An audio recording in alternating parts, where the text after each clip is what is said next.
NFT.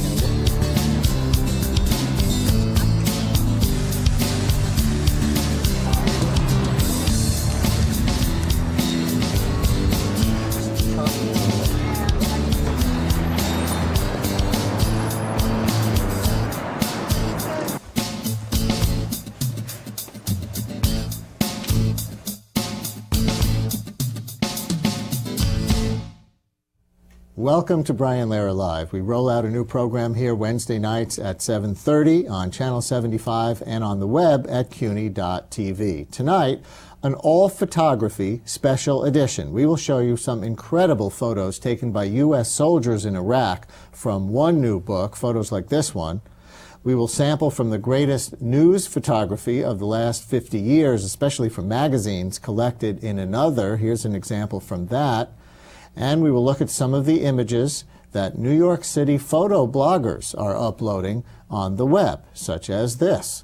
Our first guest is Mary Panzer, a photography curator and cultural historian who is co-editor of this remarkable book, Things as They Are, Photojournalism in Context Since 1955, published by the Aperture Foundation with Chris Boot Limited. Mary, this is a remarkable book. Thank you so much for coming on. Glad to be here. I can't wait to share so many of these images with our viewers, but before we start to do that, just tell us one thing. Out of the entire history of photography and photojournalism, you start the book in 1955. Why then? World Press Photo was our sponsor for this book. They're celebrating their 50th anniversary in 2005. And instead of just showing the winners of 50 years of photojournalism competitions that they've sponsored from their home in Amsterdam, they decided to let us explore the entire field of photojournalism to show where these prize winners came from. All right, we're going to go chronologically through the shots that we're going to show you tonight, and I'll tell you very briefly that the book is divided chronologically into sections. 1955 to 64, when magazines were big. 65 to 74, the Vietnam era, that's called. 75 to 84, titled Heroes and Anti-Heroes. 85 to 94, New World Order. Who said that? Do you remember? 1995 to 2005, finally, the rise of the reporter artist. So from the first section of the book, 1955 to 64, when magazines were big, let's see our first image. And Mary, take a look here and tell us what we're looking at. This is an image from a magazine, an Italian magazine called L'Espresso. The photographer is somebody that many of your viewers will be familiar with, but they only got to know him through his role in a movie called Dolce Vita. Tazio Secchiaroli, the photographer, was the inspiration for paparazzi. He made his career taking embarrassing pictures of movie stars in Rome.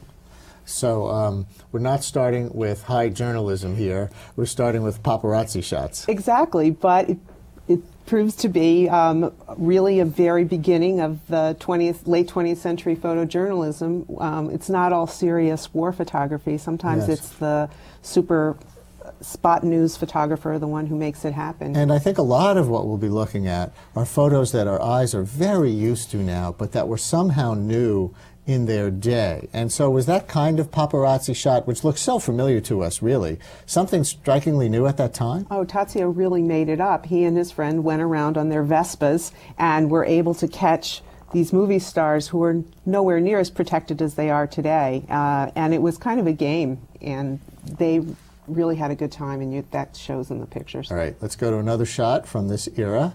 We are seeing Life magazine here, obviously, a Life magazine cover. China. This is by Henri Cartier-Bresson, whose work we're usually used to seeing in the form of black and white, but in fact, in the 50s and 60s, he was also doing color photography. He was here in China because it was 10 years of the new Cultural Revolution under Mao, and suddenly China had opened up and people were able to get, the West was able to get a look at this country that had been really off limits since World War II. Funny enough, the image could be China today. Well, that's also a product of Henri Cartier-Bresson's ability to capture everyday life and spontaneous gesture and expression. We've come to think that that's what reality looks like. I guess so. He was that good. And if we still have this up, the headline, the subheadline, "The New China from Inside." And we're always talking about a new China in the American press. Yes, and actually that's the theme of the book. It seems like every decade there's another version of the new China. All right, let's go on to the next shot. This one is 4 shots, really. This is by a very famous photographer, Diane Arbus. It's her first publication, which was in Esquire magazine, another place that we don't think of in connection with photojournalism, but actually is the home of new journalism. They were interested in finding a photographic equivalent of this kind of fresh and fresh personal view of the world. And the new journalism at the time, kind of the first inklings, at least in this era, of first-person journalism, where the journalist is telling his or her story as well as just being detached from the action and the players, right? Exactly. So the journalist is part of the story. Diane Arbus made a vertical journey through New York. The last image that your viewers see on the lower right is of a corpse in the morgue. On the left is a carnival player. There's a guy who sort of lived under the street, and on the right is a picture made in a nightclub or a very fancy restaurant. She was looking at all different sectors of the population of New York City. All right, and that was a new technique at the time. Let's go right on to the next photograph, if we can. Something very different. Again, a collection of images, and life in a Delhi slum. Kishore Parakh was one of the really important early photojournalists for India, and this was from the Hindustan Times. He was able to show his readers what their own society looked like. They didn't have access to wide pictorial journalism, and so they were very excited by the pictures he was able to bring them of their own world. Okay. We're going to look at more from Mary Panzer's book in just a minute, but also joining us briefly now by telephone from Italy is Devin Friedman, author, or editor, I should say, of another remarkable book of photography, which we will sample from now. It's all photographs taken by troops in Iraq, and it's called This Is Our War, a Soldier's Portfolio, published by Artisan Books. Hello from New York, Devin. Oh, and I have to press that button to get Devin. Hi, Devin. Can you hear me now? I can. Thanks for having me, Brian. Thanks for doing this. Now, you divided, before we start showing your photos into chapters by themes like moving out, Band of Brothers, the battlefield, the fallen. How did you decide how to categorize the images from Iraq? Well, we like to think of the photographs sort of having classified themselves. We got tens of thousands of pictures in from soldiers to do the book, and it was just sort of clear that there were a bunch of different themes that emerged, and those were the ones that we turned into chapters. Okay, let's put up our first image from your book, and this one is 2 windshield wipers, obviously a sand-covered vehicle, yes? Yeah, it's a Humvee, and it belongs to a military police company from Rhode Island, and they sort of drove up through Iraq with a George Bush bobblehead on as their hood ornament. Now, don't let people miss the George Bush bobblehead right in the middle there. And for the book, we interviewed all the soldiers that contributed pictures that we ended up using, and they said, this was our way of saying that we have a sense of humor, and sort of here we come. Right, but it also shows the environment that they're living in, because the windshield wipers, instead of wiping rain away, are wiping sand, and I think that's a very moving picture to a lot of Americans who aren't over there, to get a sense of, if not the danger, at least the harsh conditions. Yeah, I mean, one thing that I learned by looking at all these pictures is that, war is not just, what we see in the other book that you're looking at, which is, as a journalist, I like to think that photojournalists and journalists in general have, an important role in reporting on wars, but these guys had to live through conditions 24 hours a day that might have been not as interesting enough to be on the cover of the New York Times, like whether it's sandstorms or intense boredom, etc. And this is sort of that sand gets at that. Let's go to the next shot. This recalls an infamous shot. In fact, it's from a section I think that you call infamous, right? Yeah. The most obvious way that sort of in the intro of the book I call Iraq sort of our first digital war, which not because CNN has camera phones, but because all these soldiers became photographers. They had their own digital cameras, and the most obvious way that changed the course of the war was the pictures at Abu Ghraib. So this is an actual picture that one soldier took that we spoke to and interviewed for the book. Is this a guy named Jeremy Sivitz? And this is an Abu Ghraib shot? Yeah, it is.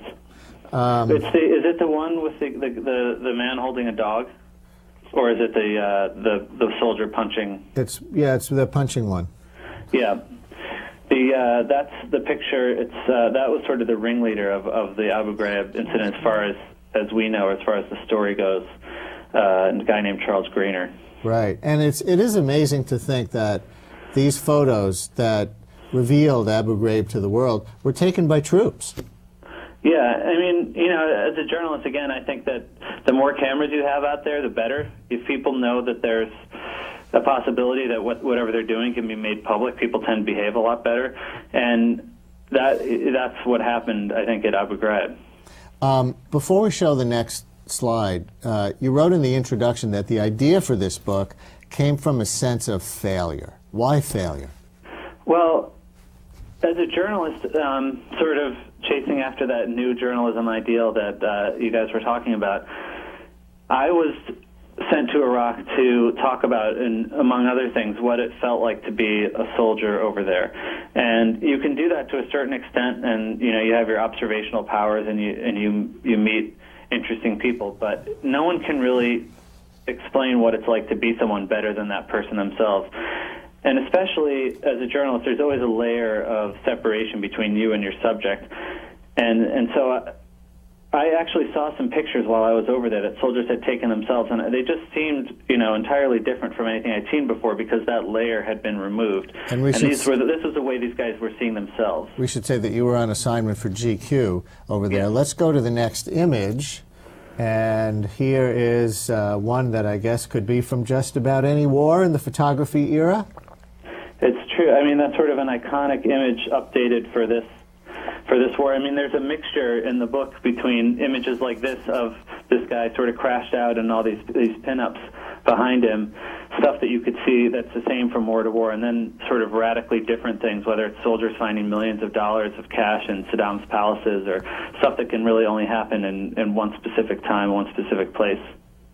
So do you feel that you succeeded with something as a journalist, as a photojournalist yourself, by kind of curating these soldier stories, soldier shots?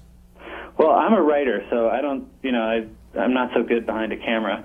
But I do think that it was so liberating to get my perspective out of it and let these guys show us what they've seen. I mean, just the idea of the probably millions of digital pictures that are out there is pretty astounding. I mean, it's probably one of the most comprehensive views of war, any war, that we've ever seen. Let's look at one more image from your book. Let's go to it right now, and this is from a section that you call The Fallen, and for obvious and sad reasons. That's a picture of a service that took place out in the desert for two men that were killed in a mortar attack, and they had to make do in that shot. There were no blanks to fire the 21-gun salute, so they fired with live ammunition right into the ground. And we also got in that section, actually the following section, a lot of the soldiers that lost their lives over there, the last pictures that exist of them, the pictures that their families remember them by, are from Iraq. So we got some of those last photographs that families gave us and published them as well. Devin, you wrote in the introduction to the book that many of these photos are far better at capturing what it's like in Iraq than the photos from Newsweek or the New York Times. Of course, something different will come when the photos are taken by the soldiers themselves, but how do you think they turned out different? In what kinds of ways? There's just an intimacy there that that you can't get. And again, I don't think this by any means replaces conventional journalism, but if there's a picture of one of the pictures I was talking about, a guy named Lance Corporal Taylor Brzezinski, and it's the last picture of him that was taken before he was killed in a roadside bomb. And it's not one of those formal portraits that you see in the newspaper. It's a picture of a kid sitting on a cot cleaning some equipment. He's looking over his shoulder, and he has his headphones on. And you can tell by the look on his face that it's a picture being taken by his friend. And that's not the way he would look if his picture were being taken by a journalist. It's just you're aware of being observed, and this is a view that you can't get from a journalist. Devin, thank you very much for joining us from Italy tonight. A remarkable book and very powerful when people can take the time to really look at it and absorb the photos at their own pace. These images taken by soldiers in Iraq. Thanks a lot for coming on with us. Thanks for having me. And we continue now with Mary Panzer, editor of this remarkable book, Things as They Are, a history of photojournalism in context since 1955. And Mary, that was some pretty moving stuff right there from the present. It was really extraordinary, and I'm so glad that he mentioned the fact that these digital pictures from Abu Ghraib forward were really going to change the way we look at the world and the way we report on war. We go next to the section in your book called The Vietnam Era, 1965 to 1974, but the first image we're going to look at, I should say, is not from Vietnam. This is a domestic shot, isn't it? Yes, it is. This is from a really extraordinary two-part story that appeared in Life magazine by a photographer named Bill Epridge. The first part is called We Are Animals in a World No One Knows, and the second part was called Panic in Needle Park. Actually, the story was made right at the intersection of 72nd and Broadway in 1966, when it was a center for heroin buying and using in New York City. Before it was the expensive real estate capital of the world. Isn't that extraordinary? Yes, and in a way, again, like we were talking about before, this is an image that we're kind of desensitized to now. Somebody using heroin. That we've had the movie Train Spotting. We've had so many decades of photojournalism about drug abuse. But in, 1965? Yeah. This must have been shocking. It was very shocking. Plus, these were white, apparently middle-class people that were the subject of Epridge's story. He really lived with them. I understand that he spent almost 3 weeks with them before he even took a photograph. This really was an inside view of what their lives were like. So let's go right on to the next shot that we have from the Vietnam era section of the book. What is this? Oh, Fritz Garo was trained in Europe and came to work here in the 30s. He joined Life magazine in 1945 and became their premier science photographer. He often had to invent the whole camera or lenses or mechanism in order to take the pictures that he had in mind. This was an experiment in prenatal surgery, which is now something that is practiced, but at this moment this is actually the fetus of a monkey on which this experiment is being conducted. And this kind of image would be avant-garde even today. I mean, the concept of fetal surgery is still something that seems like, oh my God, they can do that? Well, and at this point it aroused a lot of controversy, and I think the doctor who was involved with this experimentation had to stop because people were so shocked. Also, from 1965 to 1974, though you call it the Vietnam era, it was also part of the apartheid era. That's right. Ernest Cole was a black photographer who was working in South Africa. This story was published in the Sunday Times of London, and the title was How It Feels to Be Black in South Africa. The pictures, again, sadly, are ones that almost could be made today in different parts of the world. Indeed, and in fact, it not only says, if you see the caption under there, how it feels to be black in South Africa, but also reflecting the language of the time, picture report on the life under apartheid by a Negro photographer. Well, some things have changed. Yes. Let's go right on to the next shot. Oh. Very different vein. This was a surprise to me, actually. These shots are by Richard Avedon. They appeared in a story in Look magazine in 1968. The whole edition of the magazine was devoted to the counterculture. when I began this project, I thought surely we're going to find some hippie photographer reporting on the wild happenings of the era, but it turned out that Avedon, borrowing from Andy Warhol and Peter Max, was the one who was able to convey with pictures the kind of wild feeling and that this is two of current. the Beatles. Yes, Paul McCartney on the left and George Harrison on the right. With a lot of kind of post-production in the lab. I would say so. Again, new for the time. Certainly it reflected the psychedelic sensibilities of the time. And better than maybe a drugged out person behind a camera who didn't really have time to focus. I guess so. Oh. Now, one of the most famous shots of certainly the last 50 years and certainly of the lifetimes of anybody who lived through this in 1969. The Earth from the Moon, the Earth from the Moon. Of the international team of people that I worked with, French, British, Italian, this, from the very beginning of our project, is one of the stories we wanted to include. It really changed the way people looked at the world. Changed the way people looked at the world. And this is a shot that I would imagine people really lingered over at the time because it's so disorienting. And it's so beautiful. And that's another opportunity that became evident as we looked at all this magazine photography, that you get to take your time, you get to establish your own relationship with the image. It doesn't go zipping away, and you can return to it and reconsider it. Let's go to the next shot. This is the final shot from the section of the book called The Vietnam Era, and now here we are gruesomely in Vietnam. Well, yes, this is from My Lai, and it's interesting that, of course, these pictures didn't come out until a year after they were made, very different from today with Abu Ghraib, that it was the photographer who felt this story had to come forward, and he very bravely brought it to public attention and started the investigation of the massacre at My Lai. Of course, with digital images, they travel so quickly, it's very difficult to hide them, and this was not the case in the time of Vietnam. Do you know how long it took from click to publication in this case? I would think it's about 14 months. 14 months? 14 months. Was that typical?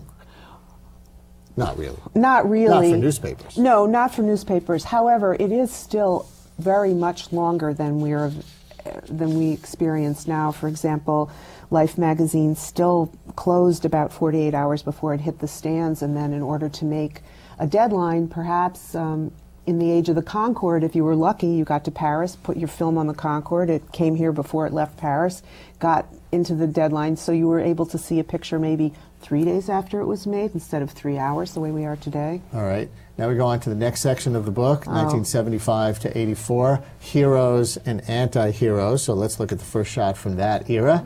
Oh, can you see Hubert Humphrey on the left and Katharine Graham down there on the bottom left? Oh my. Philip Randolph and Jerry Brown and Nelson Rockefeller.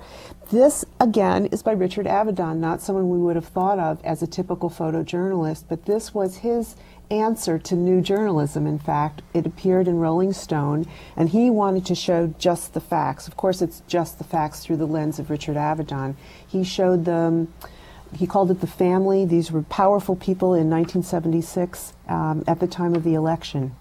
And these faces, I guess, tell us something about the time. Have you stopped to think whether a collection of faces of people similarly placed today would look much different? I'm absolutely positive that there would be more than 3 or 4 women and 2 or 3 black faces in a collection like this, and that's a big change, and one I'm happy to report. Yes, and I wonder even though about the looks on their faces, whether people look different at different times, even in parallel crises. Well, I'll tell you, the other thing was that Avedon got remarkable access to these people, and in fact they were astoundingly vulnerable to his vision in terms of handlers and controlling and stylists and makeup artists. That was not present. They trusted Avedon. He came to them, set up his white seamless, set up the camera with a staff, but I don't think today anyone would relax and trust a photographer quite that. Does completely. Avedon recur in this collection more than any other single photographer? He comes in a lot. I think he has one more story in this book, which actually was kind of a reprise of the family when he photographed a series called Democracy during the election this year for the New Yorker. Let's go on to the next shot. What are we looking at here? Mary Ellen Mark was commissioned by American Geo, a magazine that doesn't exist today any longer, to go to Falkland Road in Calcutta to photograph this brothel community. It was a place that she'd been and wanted to photograph very badly. They gave her the opportunity and insisted that she use color film, which was a real new experience for her. She said it was very difficult at first, that the kids would run up behind her and pinch her and tease her, but finally she was able to establish a relationship with one of the madams and got to be very close with them. When the story came back, the American Geo couldn't run it, and it ended up being published in Germany by Stern, which was the international owner of Geo. It's funny, we talk about these images so much in the context of the news that they convey, but they are also, one after another, remarkable images.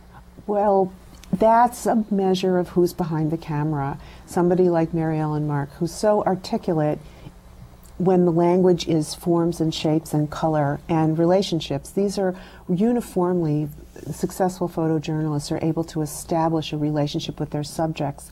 And in a lot of ways what you get a reflection of is that intimate connection, that trusting connection. And staying in India, but to a very different event, we see this. Bhopal was such an enormous tragedy, and you know, I bet a lot of people don't remember Bhopal, the worst chemical disaster in U.S. history, a chemical plant. World history, yeah. I'm sorry, I said U.S. history. Yeah. Of course, it was in India, and in world history, thousands of people died. That is another point that I think comes through very clearly in this book. I was the only American part of our editorial team, and really to see the events of the world not from an exclusively American point of view, changed in proportion and size and the sort of magnitude of events that we hear about only distantly. These are being reported firsthand by the people who are there. It's much sadder and more moving than I had remembered. Another heart-wrenching scene as we go on to the next era in the book. This is now 1985 to 1994, and this section is called New World Order, which of course conjures up George Bush Sr.'s phrase as the communist world was collapsing, the communist power structure was collapsing. But again, we start with something much closer to home and much more personal. Well, Donna Ferrato is a photojournalist, and she got an opportunity from the Philadelphia Inquirer magazine at this time. Is that what we're looking at? This is the domestic violence shot? Yeah. Yep. Yeah. Her story on domestic violence did not find a taker until there was this Pulitzer Prize-winning team at the Philadelphia Inquirer that made it possible for her to show this crisis that nobody else had been able to explore and portray. Again, it's part of our normal vocabulary today, but 20 years ago that wasn't so. And on to the next shot from the New World Order era. Another new China, you might say. This is from Tiananmen Square. Yes, Patrick Zachman was photographing for the Italian magazine Sette. He was sent there when the protests were going on, and it was essentially still a peaceful, large and peaceful protest. They ran this story after the massacre had taken place, and it became a very poignant document of how the hopes of this group of students had differed from the outcome. You write in the book that in the 1960s, photographers were striving for a way to match the format to the content. Was that a particularly 1960s, very self-consciously artistic conceit, or has that lasted?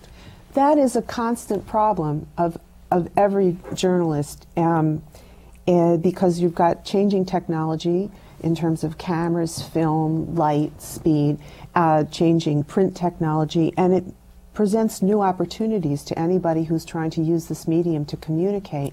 Often the technology is ahead of the vision of the photographer, and sometimes the technology pushes you to do things that you couldn't imagine before. Let's go back to the New World Order era, perhaps the ultimate event of that era, the fall of the Berlin Wall.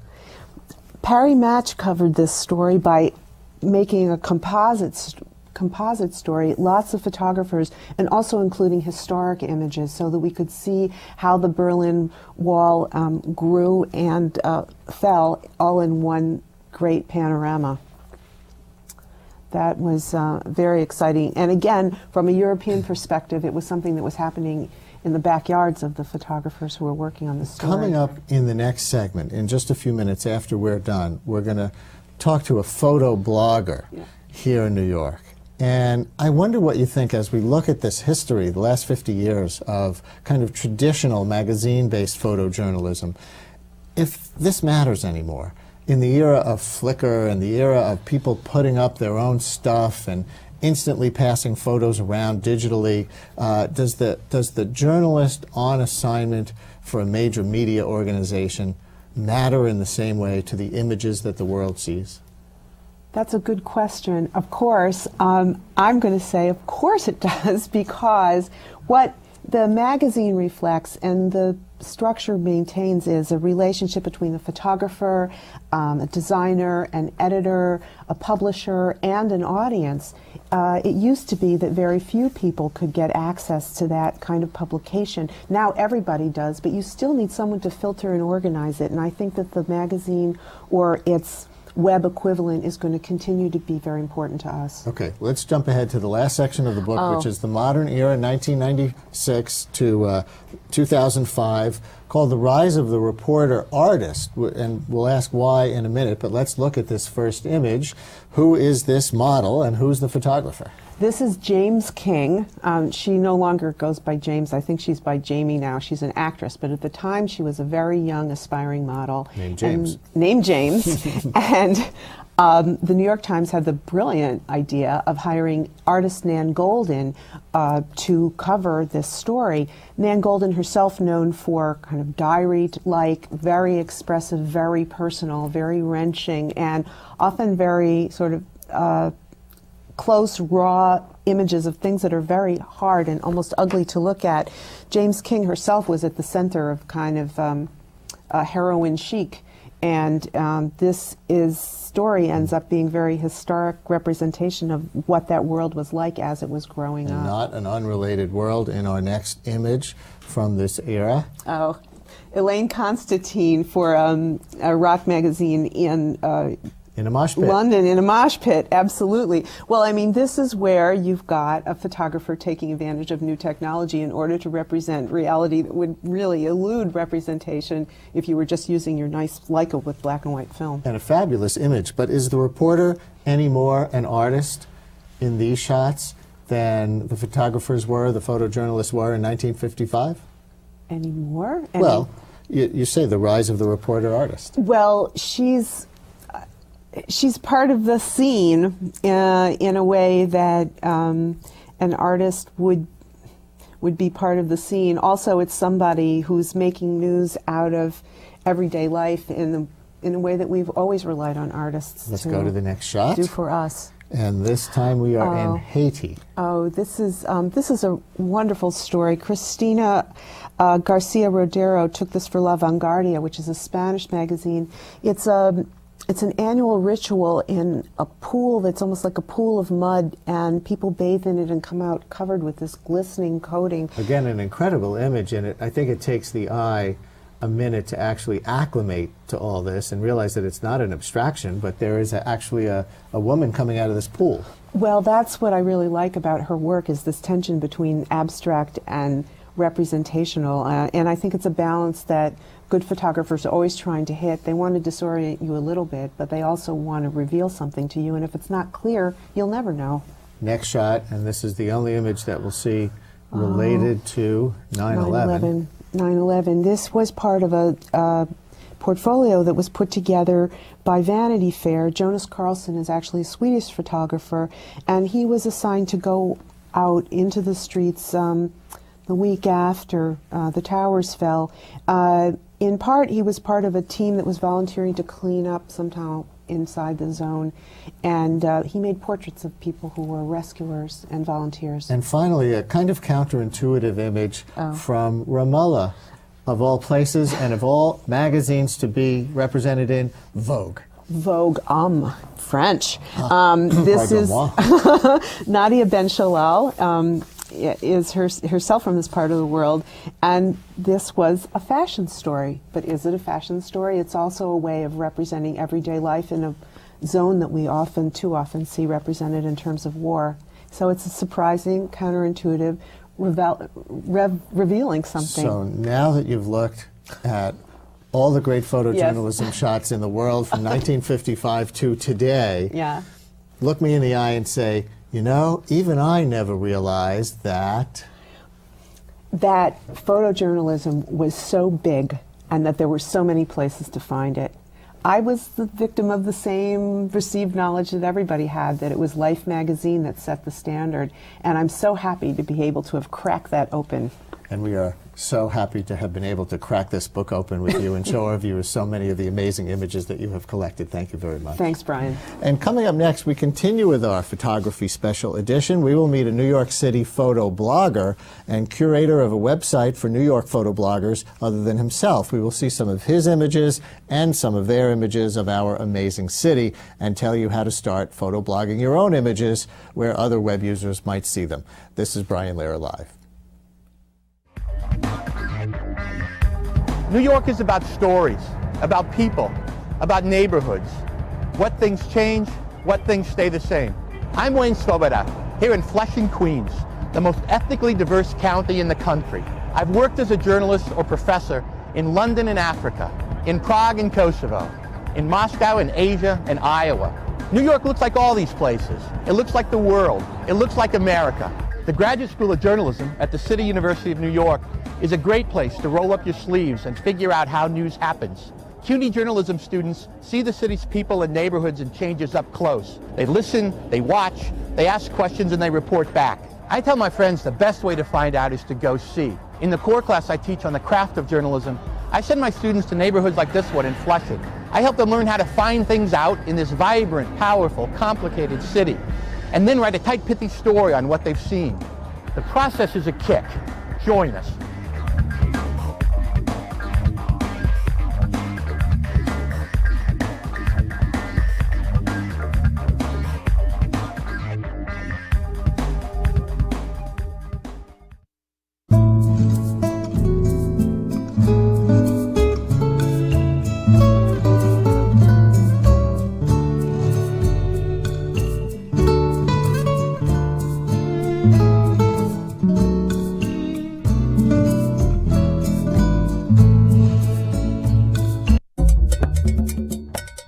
Every single community in the Spanish-speaking world is represented in Nueva York. Nueva York, a show about Latino culture in this city. The show airs the first and second week of the month. This is Brian Lehrer Live. We roll out a new program here Wednesday nights at 7:30 on Channel 75 and on the web at CUNY.TV. Now, in the past few weeks, as you probably know, we've been looking at some ways in which video has moved on to the web, but any savvy net user can tell you that this is only one example of file sharing on the net. Today, we're going to look at another visual phenomenon known as photo blogging, where the open source powers of internet weblogs are combined with the artistic sensibilities of photography. Joining me now is someone involved in all sorts of different photo blogs. He is Jake Dobkin, a photo blogger who not only runs his personal site called bluejake.com, but also runs two other sites, streetsy.com, a site devoted to street art in New York City and around the world, and nycphotobloggers.org, a resource for anyone who wants to take up photo blogging. And to top all that off, he publishes the city-oriented blog Gothamist.com. Hi, Jake. Welcome to the program. Thanks for having me. So how'd you get into photo blogging? Well, I started taking pictures and, I wanted to show them to people. And, like anyone, I was looking for a way to do that. And a few years ago, around 2000, 2001, it became easier to put up your pictures on the internet. Some software was released that allows us to do that. and we've gathered all kinds of examples from your 3 various photo blogs, so we're going to show some and have some fun with them. Let's put up the first shot right now, and you tell us what this is. That's a kid wearing some sort of mask at JFK Airport. I took it a couple weeks ago when I was on my way to Los Angeles. I just love just the oddness of it, you know. He's not even looking at the sunset as, you know, his mother sort of stares out. You know, just a great sort of slice of life shot. And that's what a lot of photo blogs are about, just sort of capturing the oddness of everyday life. Yeah, just a New York scene at Kennedy Airport. Okay. I'll tell you what, if we can roll right to the next one, we'll take a look at another one of Jake's shots. Where are we now? We're in Williamsburg. I spend a lot of my time sort of going around the outer boroughs. I grew up in Brooklyn, and now I live in Manhattan, so I like to get back out to the outer boroughs on my bike. And this is, you know, down at the end of one of the streets in Williamsburg, right by the East River. And I just love how abandoned and sort of sad-looking this fan I thought there was no more blight in New York City. Hey, I spot blight every single day. Let's go. What did it say? Can you figure it out? Your guess is as good as mine. Yeah. So that was in Williamsburg. Not a beautiful image, but it's definitely striking. And that's part of a group. Before we go to the next shot, that's part of a group. A strain, a thread of your photographs? Yeah, I spend a lot of time documenting sort of architecture, you know, urbanity, urban blight. A lot of people, you know, a lot of photo bloggers in New York specialize in people. I don't take as many people shots, but I do take a lot of, you know, urban landscape. Yeah. And, you know, that's sort of what I'm most enthusiastic about. I love discovering, you know, some area that the developers haven't reached yet and really documenting it, you know, compulsively for months at a time, you know, Red Hook or Williamsburg or the meatpacking district or whatever. And do you draw attention to urban decay just for the visual aesthetic of it, or also to make a political or socio-political statement? Well, I mean, you know, the first thing as a photographer is the visual. If it doesn't look good, it's not going to draw my eye, and I'm not going to take the picture, and then I take hundreds of pictures. I only put up one a day. So to really make it up to my website, it has to be a good picture visually. But I think that, you know, for political, social reasons, I'm drawn to scenes like that. My parents were real lefties, you know, in Brooklyn. My father is very involved with, you know, the housing rights movement. He's a tenants lawyer. Mm-hmm. And so growing up, that really influenced me. And so I guess I'm sort of drawn to these issues of, you know, urban planning, urban decay because of some of that. So let's take a look at the next shot, and this one is? This is a picture of a building on Crosby Street, which is just at the eastern edge of Soho. And on the front of this building is a poster, a graffiti piece by an artist named Bast. And I'm just really drawn to it because of how sort of decayed the paper is. The art itself is very interesting to me. I love street art. I think I'm drawn to it for visual reasons, for artistic reasons, for political reasons. And I love just how it sort of complements the scene. There's such a tension between the decaying building and the decaying poster. Yes, and this one gives a very flat impression. Were you composing this almost as if you were replicating a painting or doing a painting? I'm obsessed with flatness. You know, almost all my pictures are just straight on. Mm-hmm. For some reasons, I really like straight lines. And I think that if you're documenting, there's a certain truthfulness in that sort of straight-on perspective. You know, it sort of tells it like it is. Now, you said before that only one photo per day makes it up to your blog. So it isn't like you just shoot and you spit up everything you have on your website. You know, another photo blogger in New York, Elliot Shepard, who runs the great site slower.net, taught me a lot about editing and how important it is to really edit down to the very best that you have. And it's this incredibly painful process of reduction. So I looked, and last year I took about 30,000 pictures. I only put up about 300. So, you know, there's an incredible sort of winnowing and getting rid of. Plus, to the extent that a blog is like a daily fix, like when I started a blog that goes with my radio show on WNYC at WNYC.org, by the way, you know, I was told by people who had been blogging for a while, if you're gonna blog, you got to blog every day. Right. Constancy is the most important part of blogging. And so in your case, if people know that you have this great eye and you take these shots, but you're only putting up one photograph a day, that probably makes it a little bit more addictive. Right. I think that they would tend to spend more time and actually focus on the picture. If I put up 10 each day, you only have a few seconds to check out my website if you come to it at all. And I want you to pay attention to this one thing for as long as I can keep your attention and really, sort of attract your eye to the details. That's interesting to me. Let's go to the next shot and see what else appeared one day on bluejake.com. I really like these reflection shots. This is, I think, one on Wooster Street, also just north of Canal in Soho. And there's something about the way water looks after the rain, where you can catch these great reflections. And I've taken hundreds of these, and I know there are people whose blogs are nothing but these, reflections and abstraction shots. Very nice, and it's very confusing at first. Reflection shots are always like that. You're trying to figure out what you're looking at head on and what you're looking at in the reflection. Right, and if you notice, it's actually been flipped upside down. I usually don't edit my pictures like this, because again, the truthfulness aspect. But sometimes I do post-process in Photoshop, which is a great program, which is fairly cheap to download. And when I do the reflections, I usually flip them 180 degrees, so it looks a little bit clearer. It's easier to read. You also write, don't you? I do. I write, the blog Gothamist.com with my partner Jen Chung, and we cover New York. So a lot of my, my work, my content production takes me all around the city to cover news, to take pictures, and it goes really well together. I use pictures from Blue Jake on Gothamist.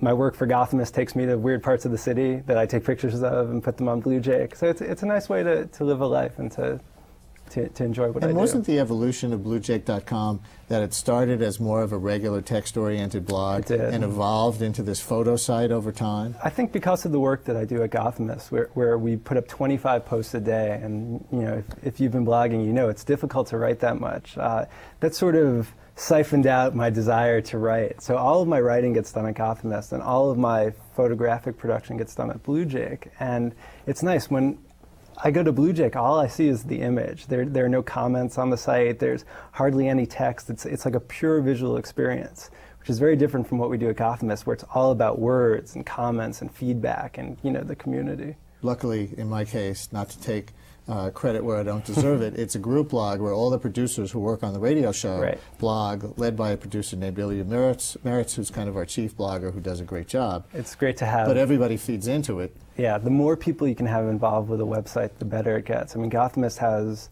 like I said, this core of 6 or 7 people that really write it every day, then 10 or 20 contributors that throw in once a week, and then hundreds of commenters that comment all the time. And it's just the great thing about online media these days, the participation of the people that read the sites. Definitely. So we're going to switch now from images from your website, bluejake.com, to images from your other photo blog, streetsy.com. Right. Before we show the first image, what's the difference between the two? Streetsy is pretty much all about graffiti.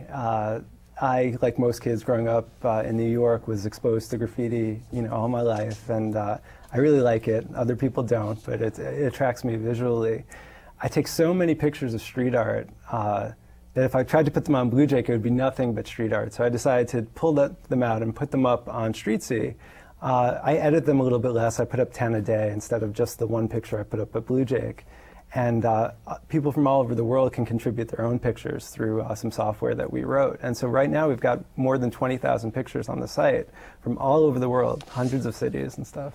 So let's take a look at one shot from Streetsy. What's this? This is a sticker by a guy named Royce Bannon, who's a pretty prolific graffiti artist. I think it was taken somewhere in Nolita, although I can't remember the exact location. I love street art, which is a little different than the graffiti that I think a lot of people think of. It's not somebody just writing their name. There's a great tradition of street art where people draw pictures or put up posters or make large stickers.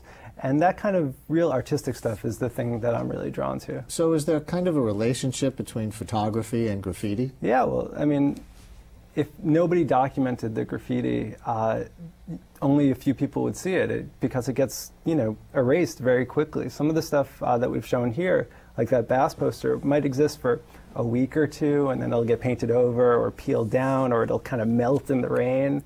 But with photography, it can live forever, and people outside New York can see it. You don't have to be walking by. I mean, that's great.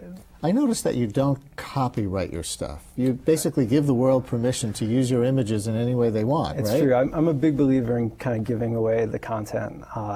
The only thing I charge for is, if somebody wants to use it in advertisement, I actually have to like find the image. Sometimes I'll charge for that, but I almost always just give it away. And if you can download it free from the website and use it for whatever you want, I think that it's all about community, and sort of the more I give, the more I get. I get more readers because people see the name of the site wherever the pictures get used. I get the enjoyment of seeing my pictures sort of spread around the world. And at Gothamist, we use other people's pictures to illustrate our stories. Do you pay them ever?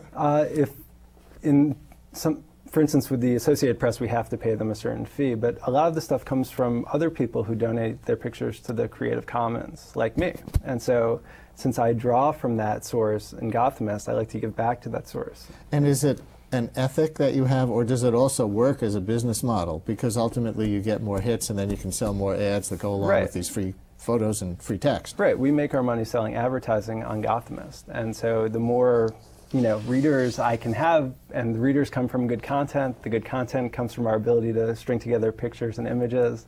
So yeah, it all does work together. All right, let's go to another bit of street art, this one with a little bit more social consciousness, I might say. This is Read Books. Forward or backwards? Somebody has been putting up this stencil all over town. I'm pretty sure it's an artist from San Francisco, although I don't know for sure. And this stuff has been going up a lot in the last few weeks. And it's just really interesting to me that somebody would stencil Read Books. I mean, it's the sort of what makes street art so interesting, that it can have a political message, it can have a social message, and this isn't, your run-of-the-mill graffiti. This is something else. That's right. And you wonder who's behind something like this and what they're really after. You never know. Occasionally somebody will email me and say, hey, I saw my picture on your, something I made on your website. Let me tell you a little bit about it. And that's nice. But, I don't need to know anything about the artist. For me, it's all about the work, the work and how it exists on the street. Is a lot of the street art that you're photographing these days kind of very concrete messages like this? Well, there's a lot of this kind of street art poetry. That's what a friend of mine calls it. This, people are putting up words and poems and messages. We certainly saw a lot of that after the RNC convention, a couple of years back. But I take all sorts of stuff. I take a lot of, drawings and a lot of posters. So. All right, another piece of street art, and this one might be something you've been seeing around the city. Right, the famous UFO. I'm sure this is, if you live in New York, you've seen this everywhere, because he's been going up for years, about 6 years. I've actually seen his stuff in other cities. I was once down in Chile, and I saw his stuff on a pole in Santiago. So. Wow. And you knew it was the same artist because of the style, or was it the same exact UFO image? Well, a style is like a fingerprint, and if you sort of follow graffiti long enough, you learn to recognize it. In that case, he had actually signed it UFO. Yeah. So let's see. When the artist hit this, some of that graffiti was already there, and then he did the UFO and the image right above it. Right. Right, of the landing. It almost kind of looks like a light bulb. I realize it's got the fire underneath, so it's supposed to be a spaceship landing. But it has eyes. But it has eyes. It looks like a head. I thought there was a little hint of Mr. Burns from The Simpsons in there in a sinister kind of way. That's the great thing about street art. It's prone to many interpretations, and it goes with whatever was on the wall before it. So there's this collaboration angle that I think is really interesting. If you just sort of look narrowly at the piece, I think you miss something. You got to look at the whole wall. I mean, that's what makes it so good for photography. Do you know his background? No, I don't know. Do you know his identity? No. In fact, a lot of times, especially for the very prolific street artists, I tried not to know too much about them because I never want the police to call me up and say, hey, can you give us UFO's phone number? And something like that really has become kind of ubiquitous. Do you think other people might be doing knockoffs? Right, the so-called copycat piece. If you look on StreetSea, you can find some pieces that are UFOs but are not by UFO. Mm-hmm. So there's definitely something in that. People do enjoy, kind of sending up a particularly prolific artist. Okay, so we've looked at two websites, that our guest works on, bluejake.com and streetsy.com, and we're going to look at a couple of examples from one more. And before we do that, why don't you just set up what is it? NYCphotobloggers.org. Right. NYCphotobloggers.org. I'm really involved with this sort of photo blogging community. As you can see, I spend a lot of time making images and putting them up on the internet, and I love talking to people that do the same thing. And New York is an amazing photo blogging scene. We have literally hundreds of photographers putting their stuff up on the internet every day, and it's just so easy. It only takes a few minutes to set up a site and put up your pictures. So let's go to the homepage of this site, and you talk us through this as we scroll down. This is basically a community site for photo bloggers in New York. We post photo blogging news, things that you might want to take pictures of, places to gather, and in the right column people can sort of send in their pictures, and lots of people do. So these are pictures from, looks like today, that were posted. We have a list of the top 50 photo blogs in New York, so if you're sort of new Wow. and you want to kind of get a sense of who's who in the community, you can come here and we'll send you to their sites. And it's just a way of encouraging participation in the online community. There are 50 good photo blogs in New York? There are hundreds of good photo blogs. I wish we could show them all, but the page is only so long. Yeah, and it's not just a photography site with that accompanying text. It looks like it's also, in a sense, a community site. Right. Community is all about, who you know and sharing interests. And the great thing about the internet is it puts you together with other people who are passionate about the same things you are. And photography is such a popular hobby that I wouldn't be surprised if, a couple of years from now we had thousands or tens of thousands of photo blogs in New York. Yeah, you even had not an image, but an obituary up, kind of a tribute to a photo blogger who was killed by a drunk driver. Right. I mean, it's like any community, we care about the people who are involved in it. Let's look at one final image before we leave here. This is from nycphotobloggers.org.